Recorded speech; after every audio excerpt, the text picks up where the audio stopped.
guys. So this is my first video back from my extended hiatus, and we're going to start with a new book, okay, from this year. It's a book called All the Living and All the Dead by Hayley Campbell, and it came out this year, 2022. And the subtitle of it says, From Embalmers to Executioners, an exploration of the people who have made death their life's work. Now, before we discuss this, I am going to give you a standard warning. There is a possibility for spoilers. I do have my notes that I take, for things that I want to cover. I may inadvertently, let something slip that maybe you didn't know about, or you didn't anticipate, or you haven't gotten to that part of the book yet. Watch this video at your own risk, I guess. There may be spoilers. So, also, I do want to put out a trigger warning for those who may be sensitive to certain topics. There are different topics that may be difficult to listen to or read about, depending on how you ingest your books. It does obviously discuss death. It does discuss executions, including criminal executions, state-mandated executions, and it does also discuss infant death.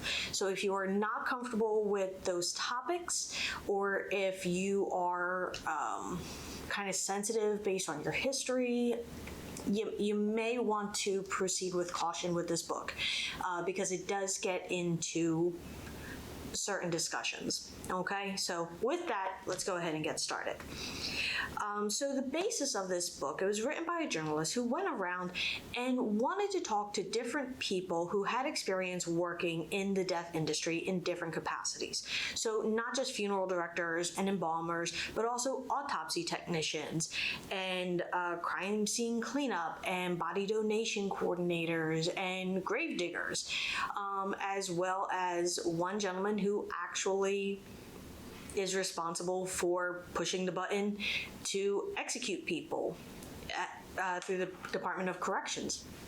So it was very wide-ranging. She did talk to a lot of different people. A lot of different topics came up. She did look at things from a perspective of not exactly cynicism, not exactly suspicion, but if you're aware of any of the controversy around the funeral industry, and I guess you would call it big funeral, the people who insist on you have to be embalmed, you have to be buried, there's a clean way to do it. If you're aware of any of the controversy around that, she does approach some of the topics from that kind of standpoint. But I do think she gives it a pretty fair treatment. What I found perhaps most interesting, 2 points. First was the gentleman who was responsible for performing executions for the state. It was really interesting when they were talking. She described how he saw himself not as the cause of death, but the implementer of a punishment. So he found a way to really, drive a wedge between himself and what some would consider a form of murder. He found a way to justify it to himself, so that he could look at himself in a mirror, go to sleep at night. He did not tell his wife that he was responsible for state-mandated executions. He, really didn't tell anybody. And it only came out after one of the states, I'd have to go back and look, I want to say it was Arkansas or Texas. One of them went through a rapid succession of executions because their supply of drugs were about to expire. Believe it or not, it's like, okay, we have to execute you or else we're going to lose our supply of this medicine. I don't know how I would feel about the death row inmate being given that reason for why my date is up. I'm sorry, you have a deadline you have to hit before you lose your supply. Okay, thank you. Do with that sentiment what you will.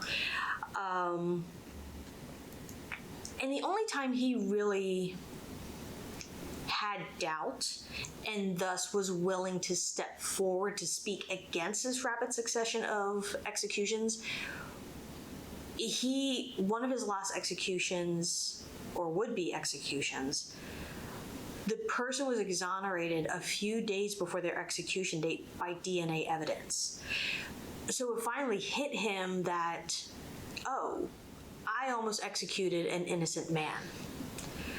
So that really was what gave him pause to say, okay, maybe there's more to this topic than I previously thought or gave thought to.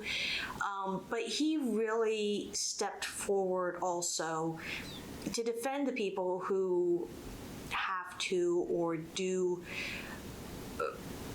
perform these executions for their mental well-being, their physical and spiritual well-being, the concern of how fast these executions were about to happen, the effect that would have on correction staff. Now, the topic of the death penalty is a whole other thing unto itself. I'm not here to get into it. I have my own feelings. I'm sure you have your own feelings about the death penalty. This is just a discussion of how it is discussed in the book. But I did find that to be a very interesting discussion that the author had with this person. And I think she does a very good job of showing and demonstrating kind of that mental block, that that wall that he put up that kind of separates him from the person that he was executing. So that was very interesting, because I think most of us are never knowingly going to have a conversation with an executioner about that particular topic. So I thought that was great to include. The other point, and I'm going to warn you, this is one of the possible triggers, dead children. I have a hard time with dead children. And for the longest time, if you know me, I've been interested in end-of-life issues and death and dying, and I, for a long time, I really considered working in a death role. I wanted to be a forensic pathologist, and I thought about forensic anthropology, and I also thought about just being a forensic lab tech, and, I went through a lot of that. I just found it all very fascinating. But I guess one of the things that I realized in reading this, I never really gave a whole lot of specific thought to, was dead babies specifically. And that is now being a mother myself, and everything that I've gone through and seen and experienced and heard from friends, and I have a friend of a friend right now whose daughter is missing. It is so hard to wrap your head and your heart around the idea of a dead child. And in the course of writing this book, the author was in a situation where she witnessed a deceased baby being washed. And she described, the tech went off to grab something, left the baby in the tub, and the body started to sink under the water. And she describes this feeling, and just of all the conversations she had and all the things that she saw in the process of writing this book and talking to people, that was what stayed with her and what she thought about at night and had dreams about. And, weeks later, she could not shake it. And it's one of those things that, it really gave me pause, that is that something that I could actually do? As interested as I have been in forensics and death and dying, and, is that something that I could deal with on a regular basis and not have it change me, hurt me, affect me so deeply? And I don't know.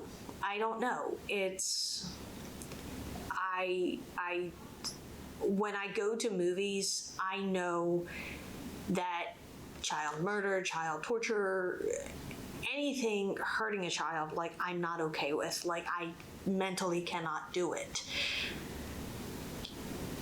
And working in the death industry, you can't choose whose death you deal with. It's just kind of, okay, well, it was this person's time, or this thing happened to this person, and now you have to autopsy them, you have to clean them, you have to prepare them for burial, you have to counsel their parents. You don't get to choose. But actually being hands-on and handling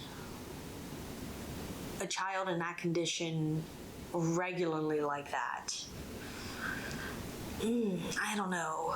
I think it's part of the reason why I didn't go into pediatrics. Like, I would not be okay with that. So those were some interesting points. But again, if you're sensitive to those kinds of things, it may be a difficult book to read or a difficult chapter to read.